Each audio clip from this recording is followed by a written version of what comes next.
Muy bien, estamos en la sección del día lunes. En este día la lección nos presenta un tema que en realidad ha sido un punto de debate por mucho tiempo, y esto es a saber, la circuncisión. Uno de los grandes problemas de este conflicto era la circuncisión, como ya dijimos, y por eso es que se dio este concilio allá en Jerusalén. Esta no era una institución humana, o sea, no era algo que el hombre había decidido. Al contrario, había sido ordenada por Dios mismo como una señal de su pacto con los descendientes de Abraham. En el libro de Génesis, en el capítulo, en el libro de Gálatas, en el capítulo 3, el versículo 5 y 6, dice así: aquel pues que os suministra el Espíritu y hace maravilla entre vosotros, ¿lo hace por las obras de la ley o por oír con fe? Dice así: así Abraham creyó a Dios y le fue contado por justicia. En otras palabras, Abraham fue justificado no por haberse justificado, sino que fue justificado, y como evidencia del pacto con Dios, él hizo la circuncisión como Dios se lo mandó. Ahora, es interesante notar lo que dice aquí Pablo. Aquí presenta que además de los israelitas de nacimiento, ¿quiénes más deberían de circuncidarse? Bueno, dice el libro de Éxodo, en el capítulo número 12, del versículo 43 al 49, dice así: y Jehová dijo a Moisés y a Aarón, oiga bien, estos son los sacerdotes, esta es la ordenanza de la Pascua, ningún extraño comerá de ella. O sea, la Pascua no la podían comer los extraños que no eran del pueblo. Dice: mas todo siervo humano comprado por dinero comerá de ella, después que lo hubieres circuncidado. En otras palabras, aquellos que querían participar de la Pascua tenían que primero ser circuncidados. Dice: el extranjero, versículo 45, el extranjero y el jornalero no comerá de ella. Versículo 46, se comerá en una casa, y no llevará de aquella carne fuera de ella, ni quebraréis hueso suyo. Toda la congregación de Israel lo hará. Mas si algún extranjero morare contigo y quisiera celebrar la Pascua para Jehová, séale circuncidado todo varón, y entonces celebrará y será como uno de vuestra nación, pero ningún incircunciso comerá de ella. En otras palabras, ¿quiénes deberían de circuncidarse? Bueno, todos los israelitas que habían recibido el pacto, que habían heredado con, en este caso, el padre de la fe, Abraham. Y todos los descendientes de la fe de Abraham tenían que circuncidarse. Pero los extranjeros, los extraños, no podían comer la Pascua a menos que se circuncidaran. La bendición del pacto no estaba restringida a los israelitas de nacimiento, era extensiva a cualquier esclavo o extranjero, siempre que estuviese circuncidado. Al extranjero tenía el mismo estatus delante de Dios que el israelita.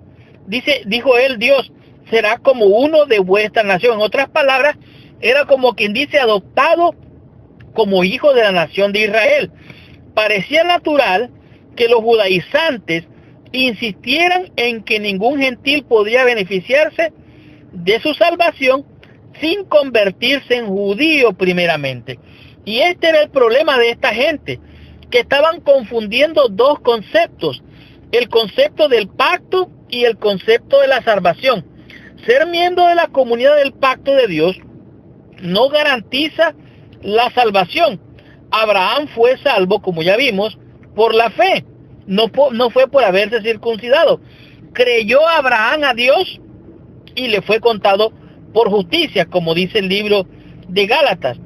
Dice aquí, mientras que el pacto era una provisión de gracia de Dios, mediante la cual Él se reveló a sí mismo y dio a conocer el plan de salvación al mundo entero. Es interesante notar lo que en realidad la Biblia presenta con relación a estos temas, como por ejemplo, en el libro de Romanos, encontramos algo que realmente es poderoso. Romanos capítulo 7, versículo, primero Romanos capítulo 3, versículo 30, dice así, porque Dios es uno, y él justificará por la fe a los de la circuncisión, y por medio de la fe a los de la incircuncisión. En otras palabras, tanto los circuncidados como los no circuncidados, el requisito es el mismo, es por la fe. En Gálatas nos dice más aún, nos dice prácticamente que este punto de la circuncisión es tan importante entenderlo, porque solo entendiendo este concepto, usted y yo podemos claramente saber que somos justificados por gracia, por fe.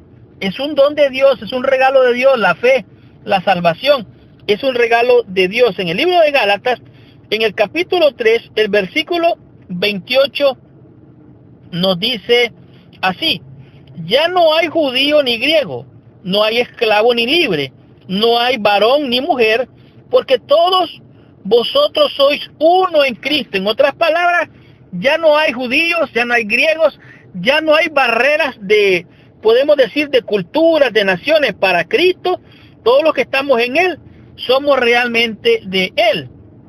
Ahora, en este mismo libro de Gálatas, en el mismo capítulo, capítulo 5, el versículo 6 nos dice así: porque en Cristo Jesús ni la circuncisión vale algo, ni la incircuncisión, sino la fe que obra por el amor. En otras palabras, sigue insistiendo, sigue señalando, sigue subrayando, es por la fe, no es por obra.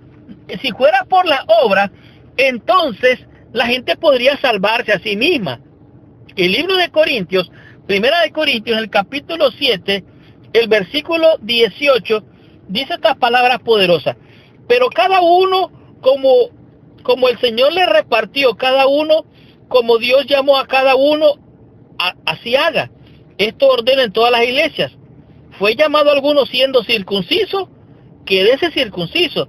Fue llamado a alguno siendo incircunciso, no se circuncide. ¿Por qué?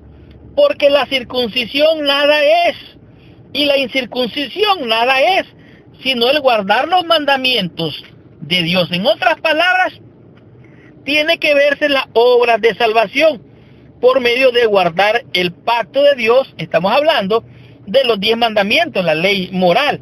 Por lo tanto, aquí el problema era que esta gente asociaba el pacto con la salvación, confundían realmente el asunto. Estos creyentes habían llegado a pensar que la circuncisión era meritoria, pero la gracia salvífica de Dios no funciona en el mismo ámbito que las obras humanas. Por lo tanto, imponer la circuncisión a los gentiles creyentes por medio de la salvación era distorsionar la verdad del evangelio, era como anular la gracia, era como decir que Jesús no sirve para la salvación, sino que la circuncisión es más importante. Y esto realmente era una negación de la fe, era una presentación contraria a la salvación. Por lo tanto, Pablo dice aquí, nunca podría estar de acuerdo en esta forma de pensar. Ahora, estamos claros entonces que la circuncisión era para los del pacto, descendientes del pacto de Abraham, para los extranjeros que querían ser parte del pueblo de Dios, que se unían al pueblo de Dios por medio de la circuncisión para poder tomar la Pascua. Pero para la salvación, realmente solo es por la fe, por medio de la fe, que es un don de Dios. Ser miembro de la iglesia adventista a mí no me salva. Ser miembro de la iglesia adventista me da una identidad con relación a una organización aquí en la tierra. Pero tener la fe, estar seguro, creer, confiar que soy salvo por medio de la fe, eso no me limita a mí de pertenecer a una organización en particular, sino que pertenezco a la iglesia de Dios en esta tierra. Y eso es otra cosa. No es lo mismo ser de la iglesia militante que de la iglesia triunfante. La iglesia de Dios, la iglesia invisible, que no necesita circuncisión. ¿Por qué? Porque es por medio de la fe. Estudiemos la lección en el día domingo y comprendamos qué nos dicen que tiene la lección con el tema que es, el día martes, con el tema que es el debate. Veamos el debate hasta dónde llevó a la iglesia allá en el concilio de Jerusalén. Estudiemos la lección, recibamos nuestra bendición.